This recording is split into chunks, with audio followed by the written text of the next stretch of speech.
Imaginez un monde de luxe, des manoirs somptueux aux lustres scintillants, des voitures de sport rutilantes garées dans des allées interminables, et une fortune si vaste qu'elle semble infinie.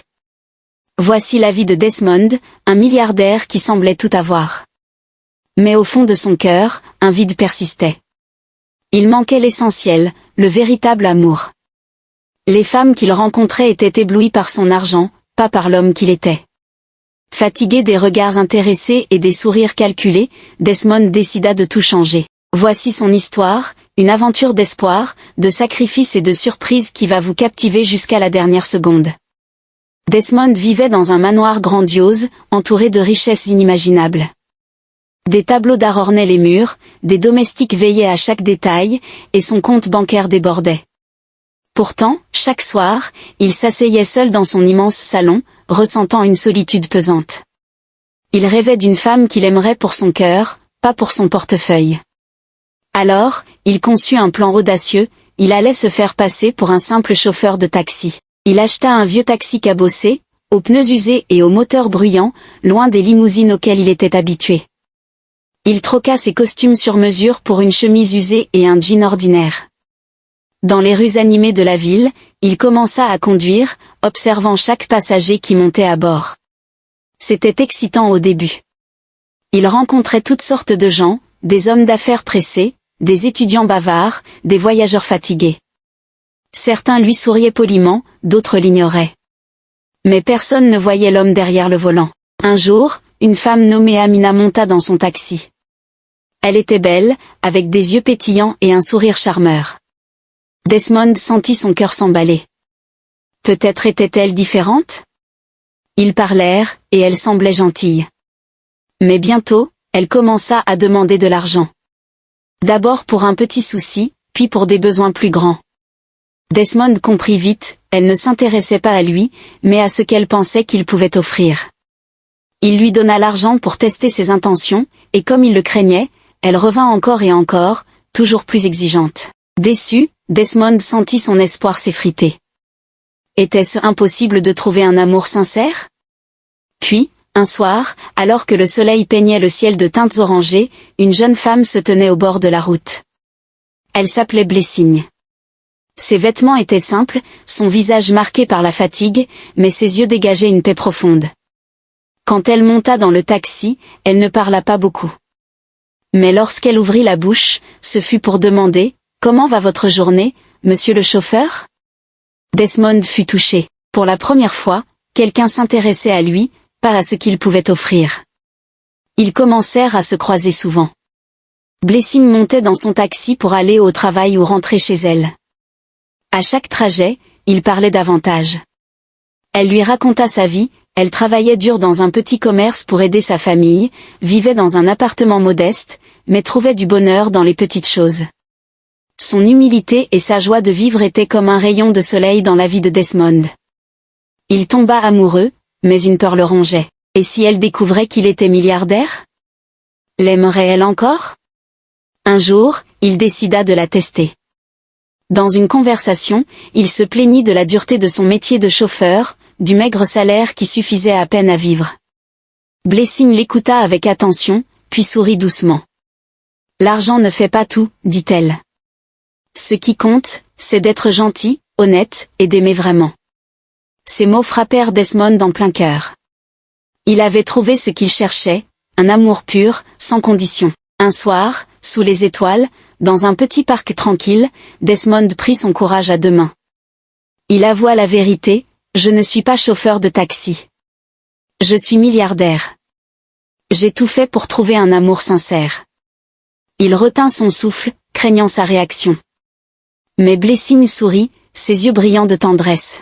« Je t'aime pour l'homme que tu es, pas pour ton argent, » murmura-t-elle. À cet instant, Desmond sut qu'il avait trouvé l'amour de sa vie. Leur lien devint plus fort chaque jour, rempli de rires, de conversations sincères et d'un amour qui semblait invincible. Mais tout grand amour doit affronter des tempêtes. Desmond décida de présenter Blessing à ses parents, monsieur et madame Obéa, dans leur manoir imposant, entouré de jardins luxuriants et de portails dorés. Ses parents, fiers de leur richesse et de leur statut, accueillirent Blessing avec froideur. Lorsqu'ils apprirent qu'elle venait d'un milieu modeste, leurs visages se fermèrent.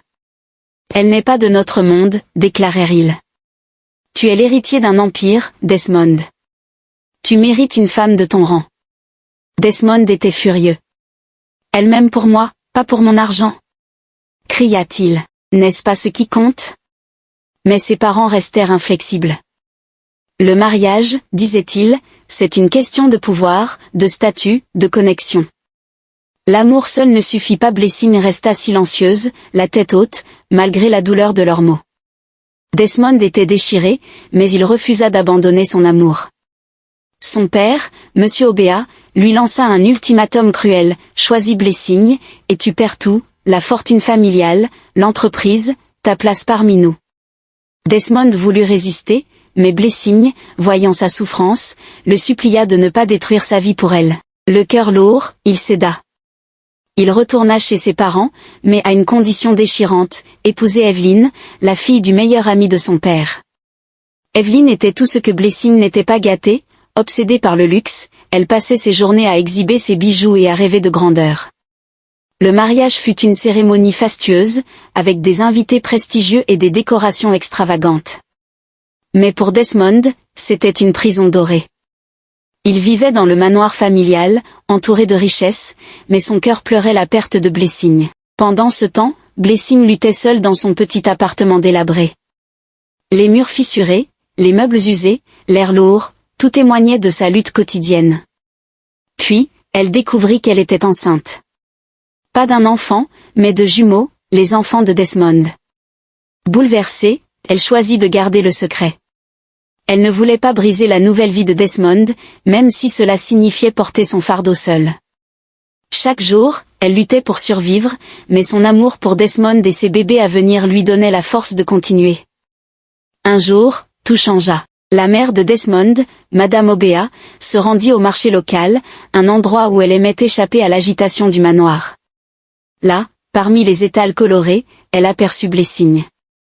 Son ventre rond et son visage fatigué la frappèrent comme un coup de poignard. Submergée de culpabilité, elle s'approcha. Blessing révéla la vérité: elle portait les jumeaux de Desmond. Madame Obéa, les larmes aux yeux, s'excusa pour tout le mal causé. Elle agit immédiatement. Elle emmena Blessing dans l'un de ses manoirs, une maison majestueuse avec des jardins fleuris et des pièces spacieuses. Elle lui assigna une domestique et un chauffeur pour veiller sur elle. Blessing, ému par cette générosité inattendue, sentit un poids s'enlever de ses épaules. Madame Obéa garda le secret, attendant le moment parfait pour révéler la vérité à Desmond. Quand les jumeaux naquirent, un garçon et une fille, Blessing pleura de joie en tenant ses bébés dans ses bras. Madame Obéa, folle de bonheur à l'idée d'être grand-mère, décida qu'il était temps. Un matin, elle emmena Desmond à l'hôpital sous un faux prétexte.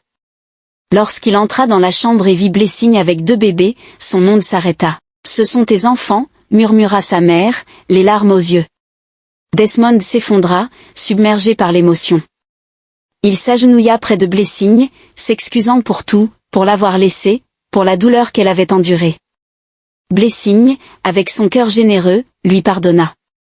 Elle ne voulait qu'une chose, avancer ensemble comme une famille. Desmond promit de tout réparer. Il emmena son père voir les jumeaux. Monsieur Obéa, l'homme autrefois si dur, fondit en larmes devant ses petits-enfants. Il s'excusa auprès de Blessing, reconnaissant ses erreurs. « Tu es la bienvenue dans notre famille », dit-il, la voix tremblante. Pour la première fois, Desmond sentit que l'espoir renaissait. Quant à Evelyn, elle finit par découvrir la vérité sur les jumeaux. Furieuse et humiliée, elle quitta le manoir, retournant chez son père avec son orgueil blessé. Desmond, libéré, retrouva sa liberté et son amour. Avec Blessing et leurs enfants, il construisit une vie remplie de joie, prouvant que l'amour véritable peut triompher de tout. Et vous, quelle leçon tirez-vous de cette histoire ? L'amour est-il plus fort que la richesse ? Dites-le nous dans les commentaires. Si cette aventure vous a touché, donnez un pouce levé, partagez-la avec vos amis, et abonnez-vous pour plus d'histoires qui font vibrer le cœur. Dites-nous d'où vous regardez cette vidéo, de France, du Sénégal, du Canada, ou d'ailleurs. Cliquez sur la cloche pour ne jamais manquer nos prochaines vidéos. Merci de nous avoir regardés, et restez bénis.